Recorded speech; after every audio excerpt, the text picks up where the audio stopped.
Hey fellas, how you doing? I thought I'd talk about a really interesting topic.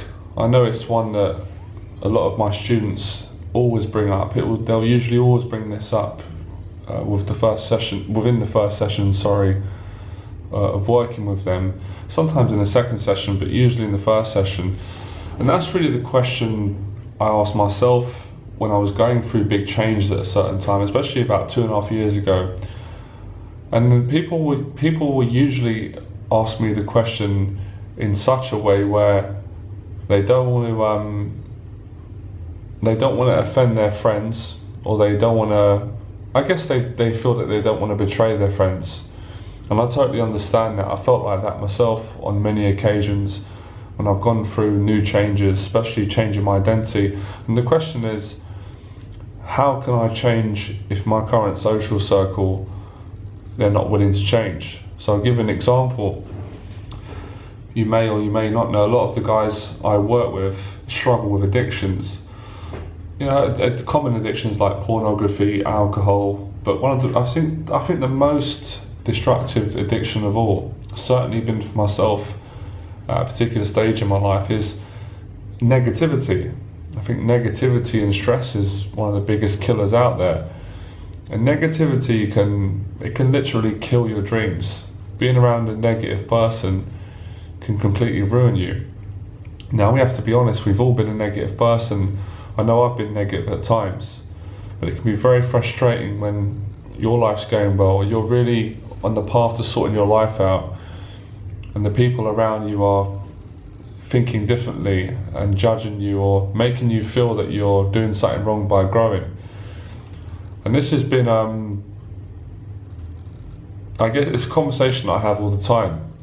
When I first came to this predicament, I didn't really know what the answer was, because I just all of a sudden, growing up in a working class background, always hanging around with people that were very similar to me. Similar in every sense, so similar with their beliefs, a similar amount of income, similar frustrations, and it's no coincidence. I thought about this the other day actually, I want to share it with you guys. It's no coincidence that we do attract what we are.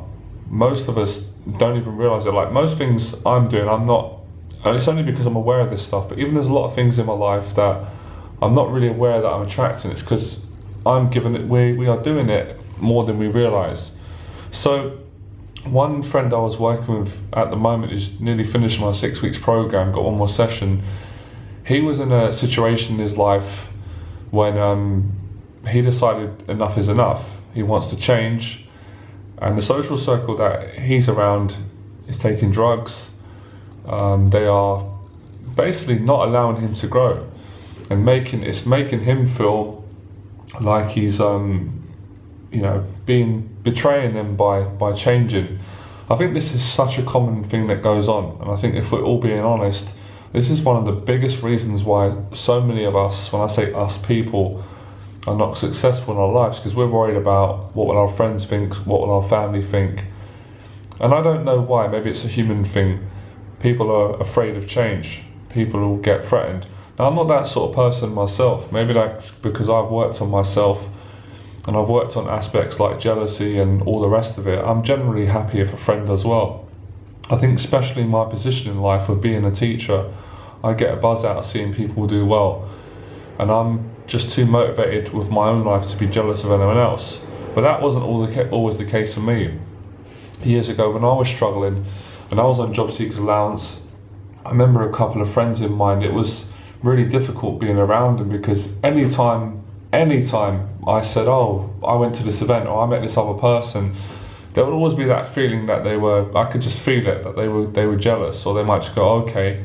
Or I'd be really enthusiastic about going out and meeting women. I might have mentioned back then about pick up, and improving yourself, especially when I started to talk about starting a business and just thinking bigger, just moving out of the area.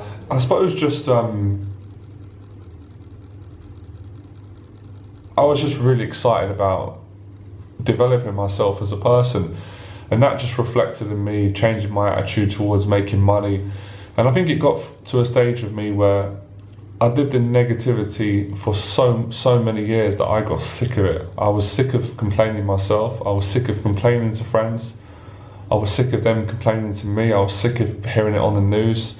Occasionally it would be in my family household with, whether it was me starting it or someone else saying it.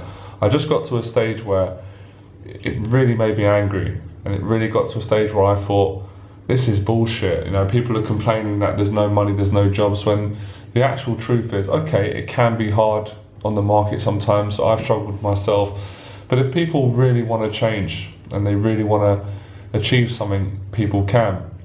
And when I started to watch Les Brown, I've spoken about him before, he really convinced me that my situation in life could not stop me. It's actually the very thing that could actually make me change. So I don't think there's particularly a right or wrong answer I could give you in this. What I do as a teacher when I work with people, I really help them to help themselves. And through that natural process of people taking responsibility and working on their self, you don't really have to think about having to confront friends and say, well, you know what, I'm going to change and I don't want to hang around with you because you're negative and I'm positive and I want to make money, or I want to develop myself and become spiritual, or I want to start a business, or I want to stop taking drugs.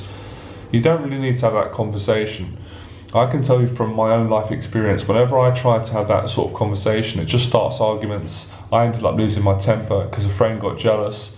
He started to criticize me and say that I've changed, or I'm trying to be someone that I'm not, and all the rest of it.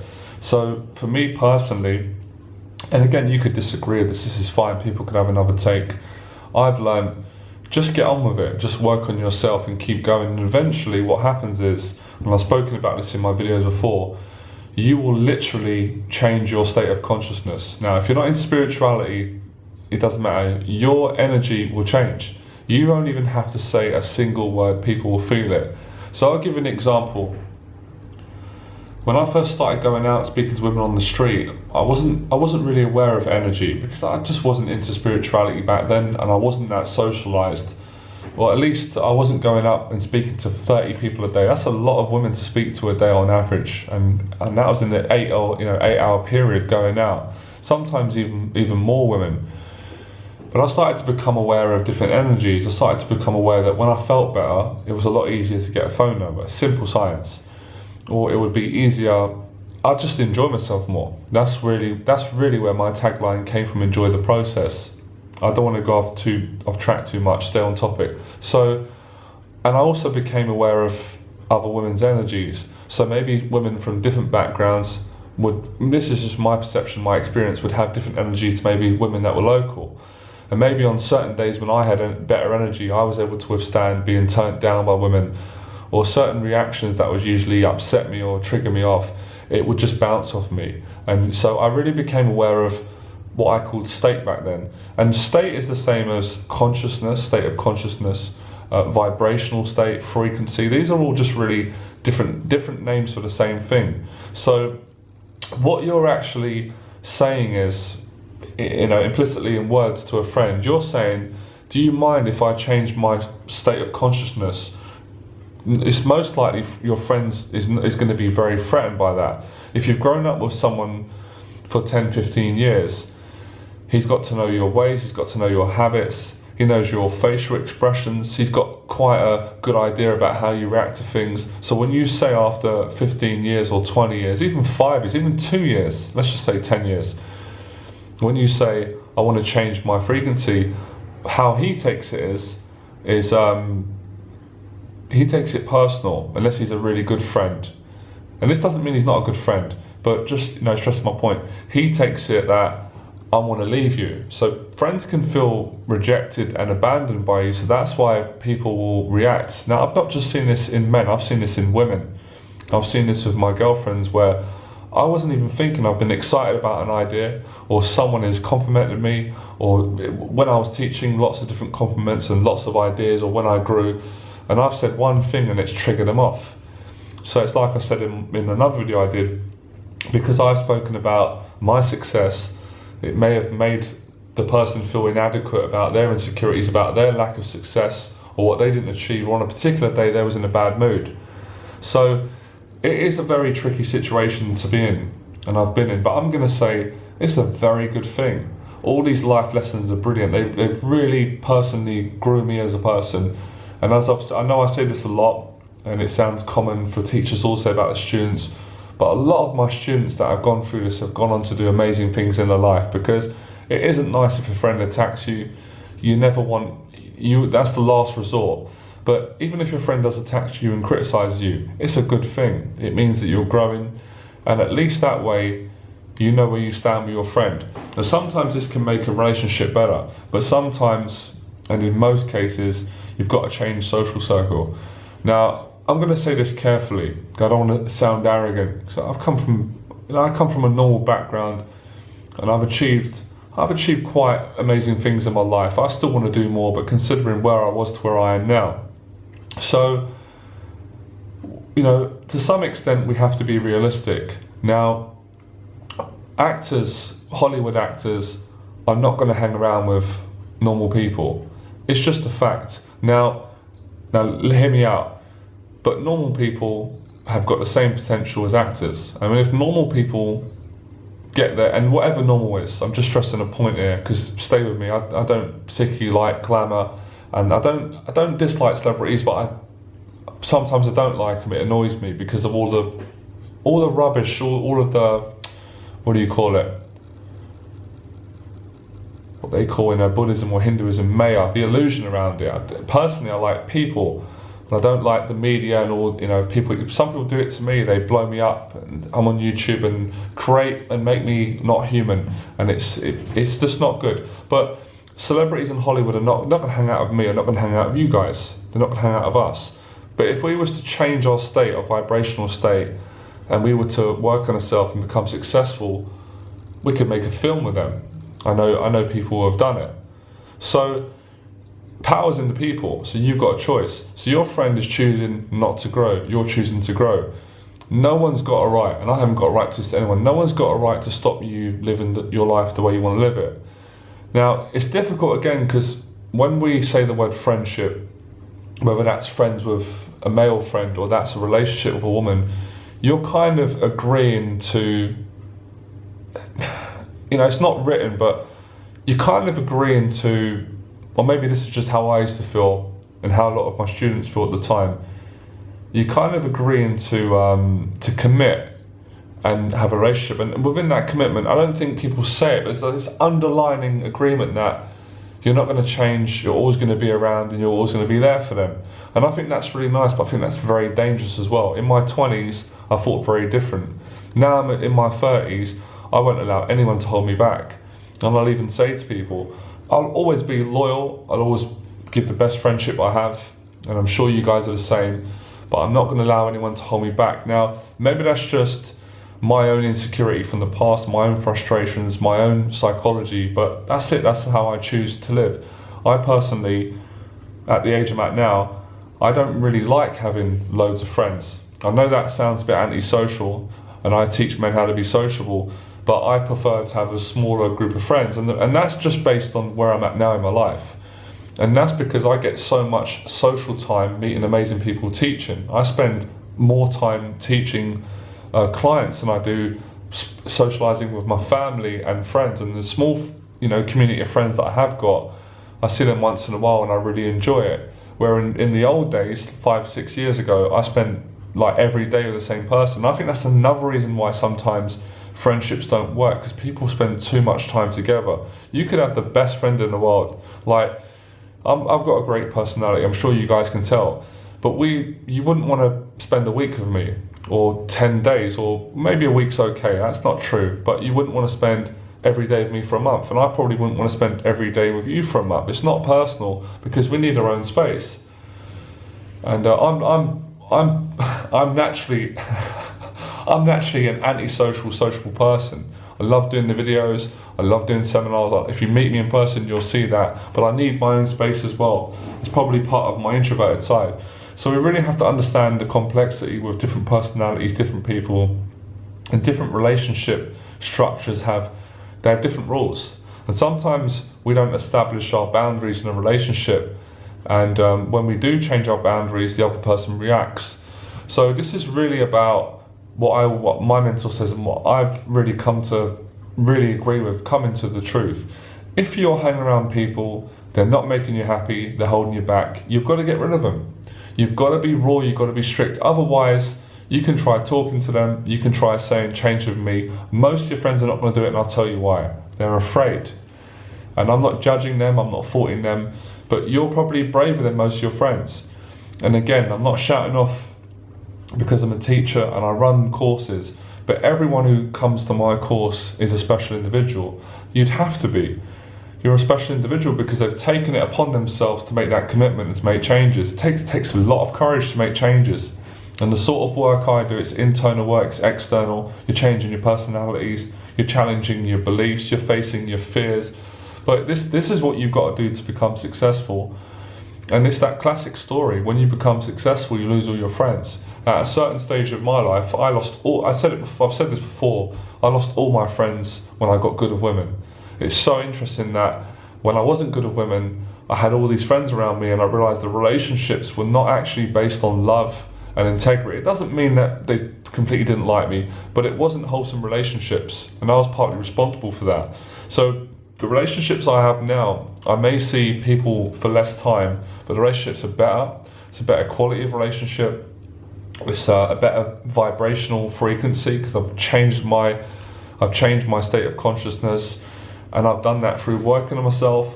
And I've never gone out of my way to hurt people, and I'm sure you're the same. So you shouldn't feel bad for changing. And if you fall into this whole trap, and some personalities are like this, some people are narcissistic.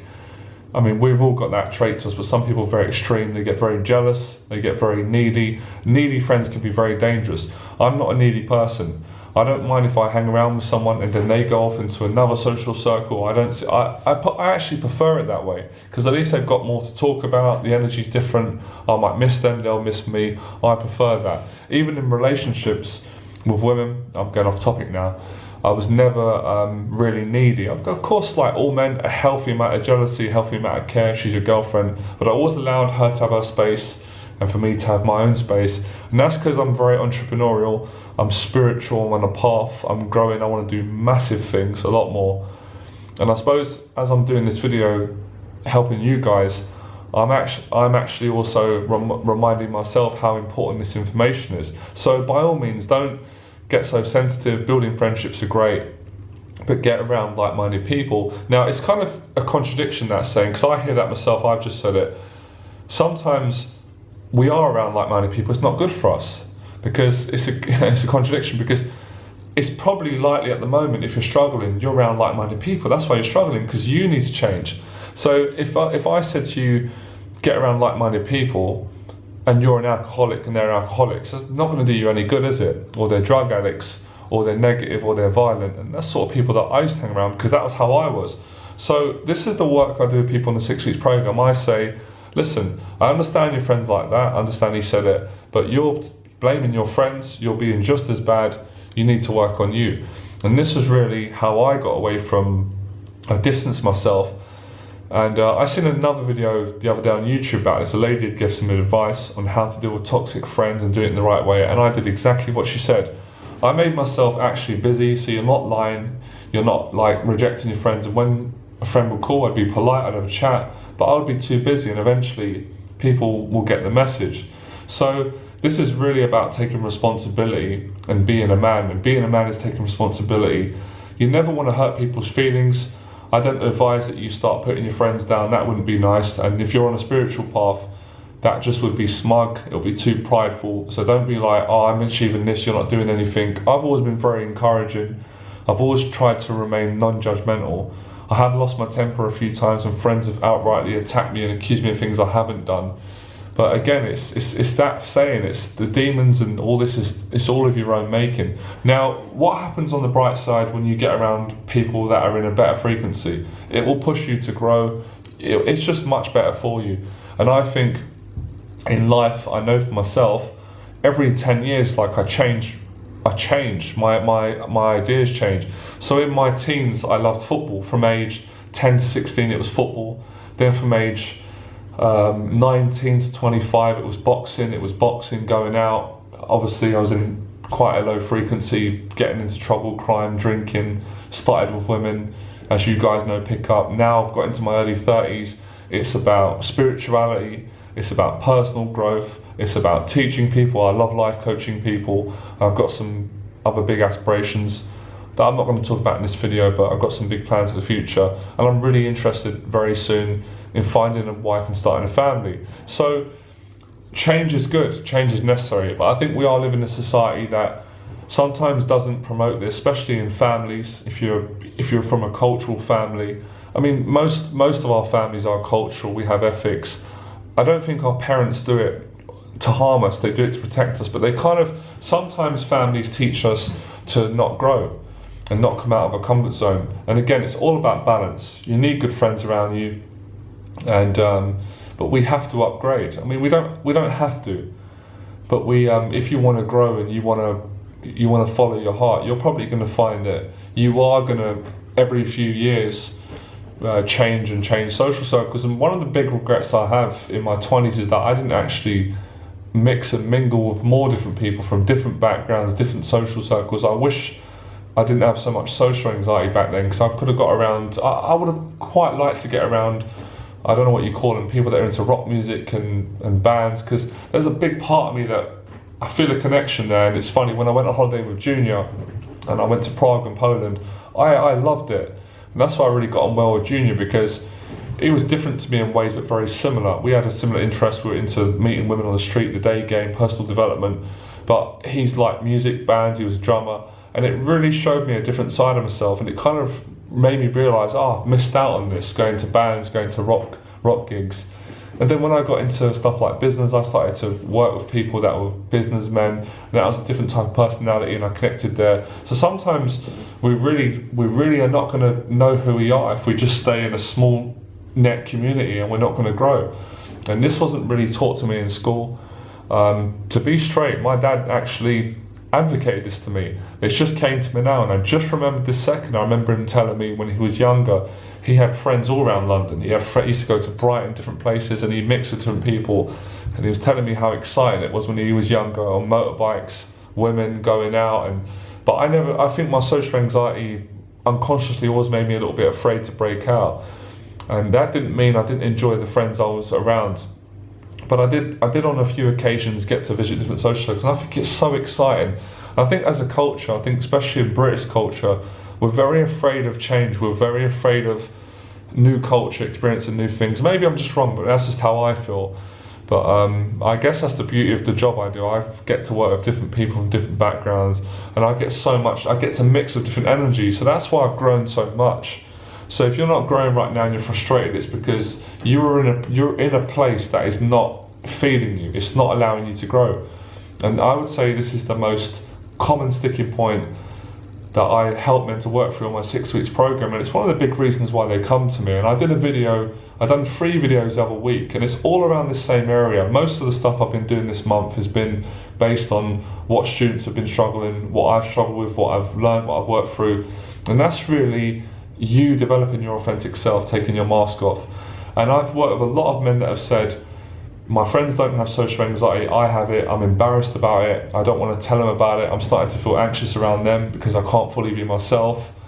People, and I suppose maybe this is credit to my kind of open personality, because people know a lot about my journey on YouTube. People sometimes feel more comfortable to speak to me than their close friend for 5 years, because I suppose you're not going to feel judged speaking to me because you guys know about my story.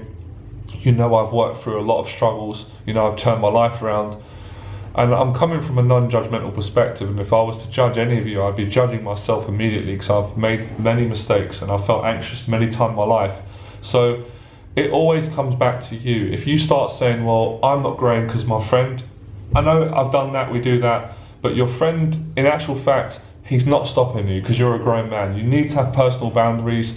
If you really have to, you can always say, look, I need time away from you. I'm not enjoying the friendship, and it's not personal, but I've really got to sort my life out. I love you, and I need some time alone. That's not the most rudest thing in the world. Or you just distance yourself, or you do what I did at a particular stage. You fucking work on yourself. You get yourself so congruent and positive that negative people can't breathe in the same room as you. And this is what I'm doing at the moment. And I'm in a place now, and I've got a couple of guys I've worked with who have gone through the same realization, where I don't really have to consciously say to people, no, I can't hang around with you, because I'm not going to be that cruel to someone, but my energy does that for me. So your energy will speak louder than words, but your energy isn't going to change if you're in social circles that are negative, unless you come out of that and you build a new social circle, or just have some time out. I'll tell you what you do: take some time out from the negative environment, and then have a look, see how your life improves, see how you feel. That's some of the other advice I gave. But I know it's a very difficult one, it's a very difficult situation. Happens in families, it's happened before in my family. One person has been growing, a family member gets jealous, and then it causes an argument. It's human nature, but I think as humans we've got to stop being so jealous and so insecure, and stop worrying about people leaving us and rejecting us, because if we work on ourselves, you can't be rejected, you can't be abandoned, and you can't be left, and you realise that everyone has actually got the same amount of potential. They've got 24 hours in a day, but people fall into their old story, they fall into fear, they fall into anxiety, they fall into blame. So, you know, lead by example. Now, on a positive note, I've worked with men that have had great support. They've made changes from working with me, their friends have been really happy for them. But I think that comes with maturity, and they've actually, you know, they've joined them.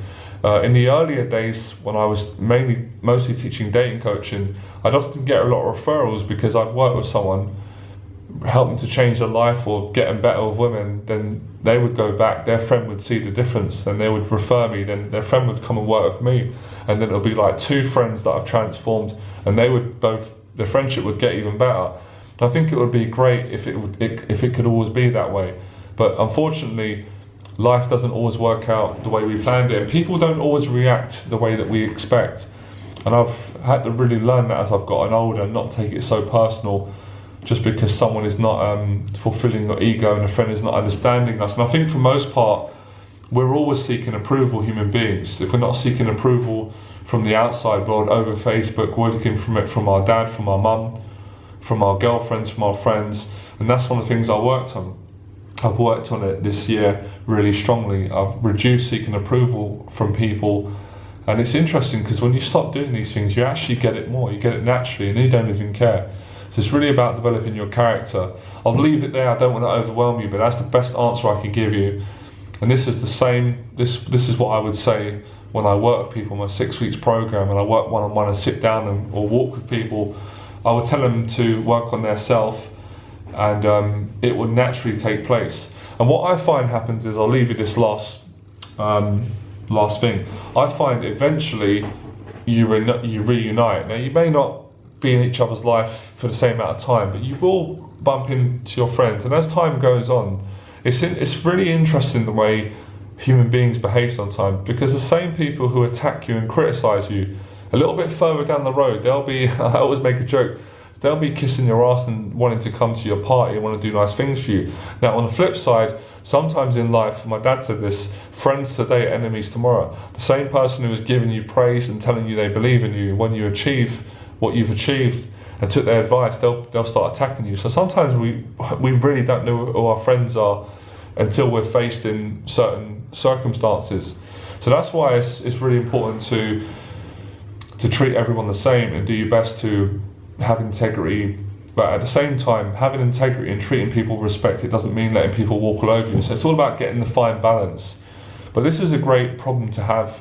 If you've got this problem in your life, it means that you're going towards expansion, you're going towards changing, and it's a good sign, and it will grow you. And at the end of the day, this is just my opinion, this is what's worked for me, it's worked for quite a few of the guys I've worked with, but this might not be true for you. Maybe you're going to find a different solution, and I'm still learning. I'm probably going to make another video about this, and I might come up with something different, but that's how I'd handle it. Alright, I'll see you soon, bye.